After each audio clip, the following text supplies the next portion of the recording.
Alors ce soir, j'ai décidé de vous présenter une chronique. J'avais fait appel à la plume de Thomas Gunzig, le célèbre écrivain que nous avons l'occasion d'entendre certains matins sur la première, mais il a décliné l'invitation.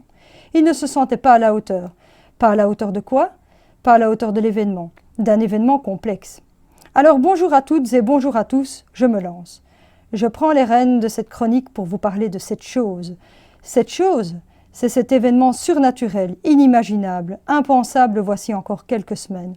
Encore plus incroyable que si on nous avait annoncé la formation d'un gouvernement fédéral ce soir dans lequel Elio Di Rupo et Bart De Wever s'engageaient à gouverner ensemble pour le bon fonctionnement d'une Belgique forte et solidaire à l'occasion des 75 ans de la sécurité sociale. Plus incroyable que tous les informateurs qui se sont rendus au Palais Royal ces 6 derniers mois. Plus incroyable encore que si Claude Rolin nous avait annoncé son retour à la tête de la CSC et que si Fabrice Éclard devenait chef de cabinet de Georges-Louis Boucher. Cet événement grandiose, inimaginable, c'est, eh bien oui, c'est ça, la grève dans le secteur des titres-services.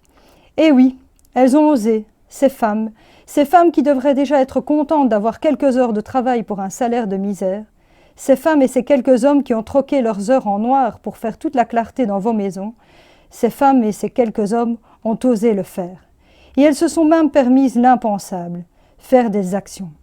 Croyez-moi toutes et tous, nous vivons un moment historique. Ce moment sera certainement repris comme tournant de la concertation sociale bien avant les 627 jours à venir sans gouvernement fédéral. Nous retiendrons ces 3 mots. Elles ont osé. Et tout a commencé ce 28 novembre 2019. Silencieusement, l'action se prépare. Les mails fusent à la vitesse de l'éclair et les réseaux sociaux s'emballent. On ne parle plus que de ça. Les négociations sectorielles dans le secteur des titres-services sont au point mort.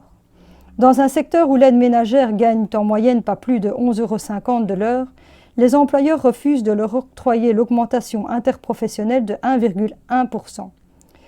Les pains s'emballent et les boulangères s'inquiètent. On ne parle plus que de la valeur du pain, qui à eux seuls représente, bien malgré eux, l'image du combat des travailleurs du secteur.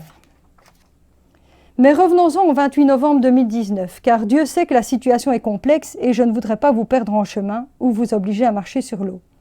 Le 28 novembre, non pas pour visiter l'Atonium ou les cabinets ministériels vides, mais pour faire valoir leurs droits, les travailleuses se rendent à Bruxelles. Fédergon se demande alors ce qu'il se passe. Si les syndicats sont tombés sur leur tête, que veulent-ils? Qui sont-ils? Certains clients se joignent même à l'action en affichant des pancartes « Je soutiens mon aide ménagère ». Mais pour qui se prennent-ils ces agitateurs de la dernière heure? Veulent-ils payer leur chèque plus cher? Non. Ils veulent que leur aide ménagère puisse juste avoir leur augmentation de 1,1%, comme tous les autres travailleurs du secteur. Dans le quartier général de Fédergon, c'est l'hystérie. Des centaines de femmes et d'hommes verts grouillent de partout et envahissent les lieux. « On lâche rien, crient ces révolutionnaires venus de nulle part, dont on ignorait l'existence. Pancarte dans une main et balai dans l'autre, ce jeune secteur est passé du stade de l'enfance à l'adulte sans que les parents s'en aperçoivent. Il revendique, il exige, il veut un salaire propre et il ne lâchera rien.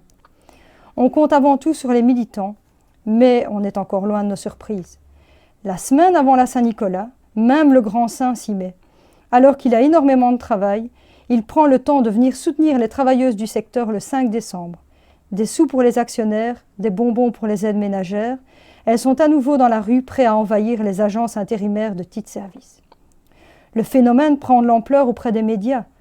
La cause de l'aide ménagère est relayée via tous les moyens de communication. Deuxième phénomène incroyable, les journalistes nous appellent. Oui, vous entendez bien, ils nous appellent. Ils nous appellent et ils veulent même nous rencontrer. Et ceci, sans qu'on ait encore envoyé un seul communiqué de presse. C'est absolument fou. Malgré ça, les négociations restent au point mort. Des broutilles, quelques billets pour le silence. On ne se contentera pas des miettes. Lors d'une réunion au sommet, le lundi 16 décembre à Bruxelles, le mot est enfin prononcé. Grève. Avec l'aide de la presse, convaincue de vivre un tournant dans la vie syndicale, l'action prend des allures de série télévisée. On se pousse le soir devant le JT pour connaître la suite de la série, celle où dans le numéro précédent, l'aide ménagère faisait un doigt d'honneur vert aux représentants de Fédergon. Suivre le JT devient passionnant. Les aides ménagères se voient, se reconnaissent et sont fiers. On a au moins déjà gagné un combat, celui de montrer à l'ensemble des travailleurs du secteur qu'ils sont soutenus et respectés dans le travail qu'ils font au quotidien. Avec l'aide des médias et des réseaux sociaux, les délégués ne sont désormais plus invisibles. Le temps des actions, les murs des maisons qu'elles nettoient se sont volatilisés. Nous les avons vus tels que les employeurs devraient les voir, comme des travailleuses qui aiment leur métier, mais qui demandent avant tout le respect. Respect qui passe par leur augmentation de salaire.